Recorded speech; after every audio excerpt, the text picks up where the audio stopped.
Hi everyone, Donna the accounting lady here. Today, the subject is taxes and the subject is refundable credits and strategizing.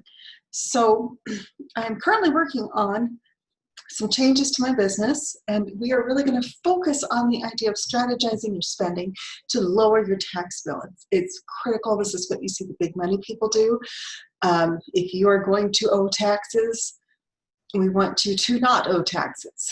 And I often say that tax evasion is illegal. They will send you to prison for that. But tax avoidance is your right and duty. So let me know what you think. That is going to be kind of the theme this year. It's going to be tax avoidance, keeping your tax bill just absolutely as low as possible while really benefiting you. That money is going to leave your hands no matter what. So we want to strategize and work with you and make sure that your tax bill stays as low as possible.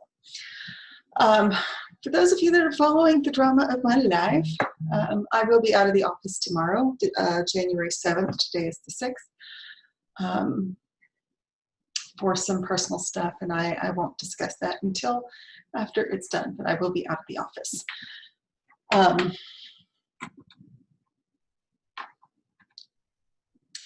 I'm looking at some really huge growth in my business this year. I'm really, really excited. I'm really looking at changing the direction.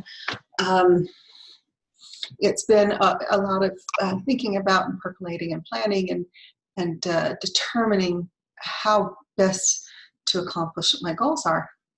I know we also want to help you accomplish yours. So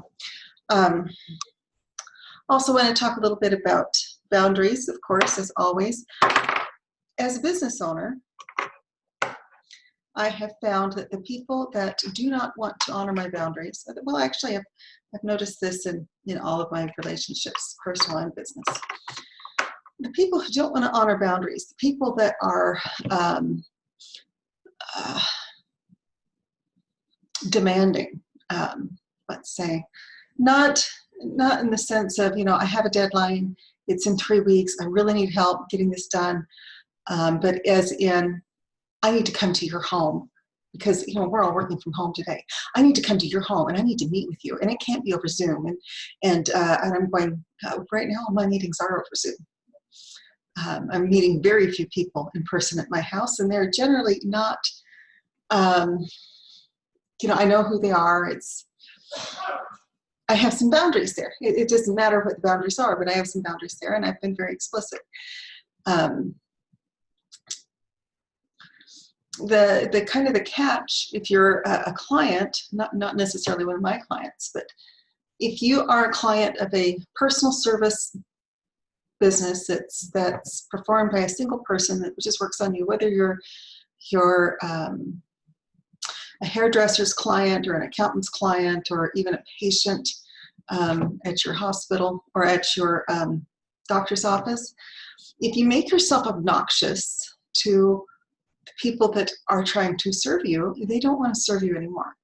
And that's going to show up in some interesting manners. One is going to be, they just won't respond to your phone calls. Pretty simple. Another one will be, they will tell you point blank, we don't want to work with you. We don't want to work with you. We don't want to take the time to work with you because you're so difficult to work with. They may not say it in those words, but a lot of times it's what it is. So you want to be a good client, okay? Which means that you have to be mindful of boundaries. And it's been really challenging because while I foresaw the idea of working from home way back when, if you remember the movie War Games, I knew it before that came out, that there was going to be a revolution towards telecommuting and home working and flex hours. And it was because at the time when I was little, my parents had a pest control business, and my dad would go out and he would do the calls, and mom ran the business from a spare bedroom in our home that was set up to be the office. And we even grew to the point that she had to hire an assistant who came to our home. It was our best friend's mom. It was great for us all the way around. But because I had this background of seeing my mother work from home, even though excuse me, even though had some granola in my yogurt for breakfast, and it's like catching in my throat. Even though she wouldn't have called it working from home or telecommuting or anything like that, those words really hadn't been invented yet. As kids, we saw her working. She had specific office hours. We had a separate phone line back in the days when that was rare. We had an answering machine for the business back in the days, and it was huge. We had our friend's mom come in and help my mom, and there were strict rules about, Margaret was not there to be our babysitters. Mom was there to take care of her own kids, and Margaret was not asked to babysit. She was to run the business. So I just kind of grew up with this idea that women could be home and still have a paid position. And of course, this was the 70s. Things were a little bit different. And then as the internet exploded, I distinctly remember going into a Radio Shack and seeing a modem for the first time, and the kind that you would put your telephone handset on top of, and just realizing that, at least for women, this was going to be a game changer. It was going to be life-changing. This was going to be the opportunity women had been looking for, to be able to work, have a rewarding career, and still be home. And I've been very, very blessed that I've been able to take advantage of that as a mother myself.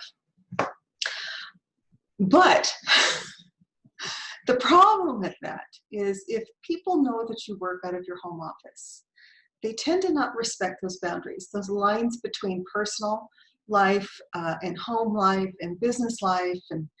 And so for the past 15 or so years, I've had problems with people calling at 11 o'clock at night, which is not acceptable.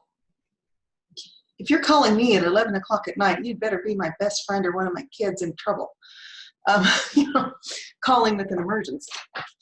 But I have had clients call my personal cell phone 11 o'clock at night, needing attention right then, and taking offense that I didn't answer the phone.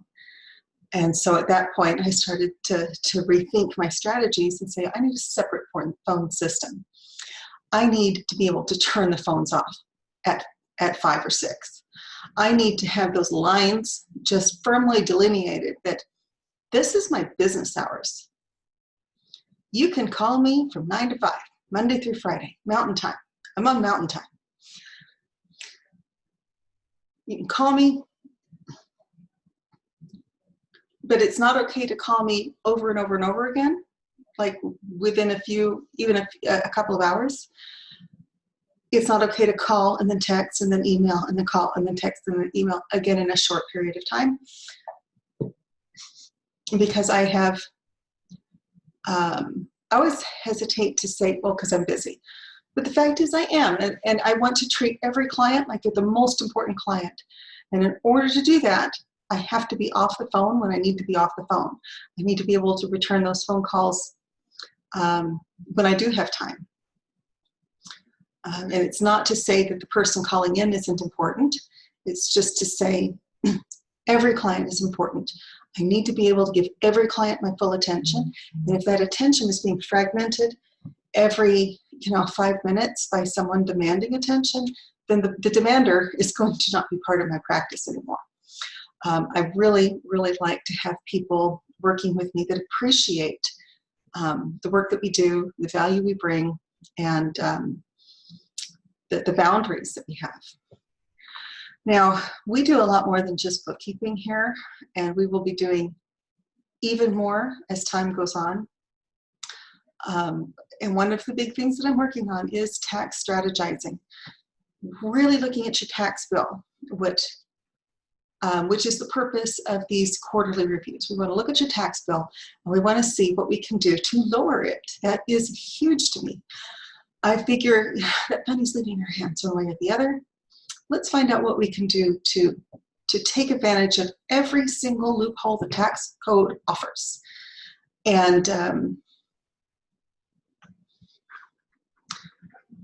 And then let's make sure that you can take advantage of it. That's how all these multi-billionaires don't pay much in taxes. They pay a lot in taxes, but they could pay a lot more. And I really hate the term "my fair share." These are all built into the tax code for a reason. And I would like to see my clients, the small coming up into medium business owners, I would like to see them be able to take advantage of these tax breaks, these tax refunds, these refundable credits. Let's take a look at the tax code with you and see what we can do to lower your tax bill, to grow your business, and to help you be more present for your family. That's it for today. Sorry about the rambles. I actually have had a client do things recently, like call, email, and text several times in the course of an hour or two. And I'm just like that. When I told her it just wasn't okay, she unloaded on me. And I said, I don't want to work with you. It's just pretty simple. I don't want to work with you if you're going to be difficult to work with. But if you are looking for, nobody else teaches what I'm going to be teaching. We've already looked. Generally speaking, you have to go to a Big Four accounting firm, and you have to pay hundreds of dollars an hour, if not thousands of dollars an hour, for them to go through and look at your books and start strategizing with you. We are able to do it for an affordable price. So we are really looking forward to helping you learn how to maximize your financial situation so that you're paying the government less money and taking advantage of more of it for yourself. That's it for today.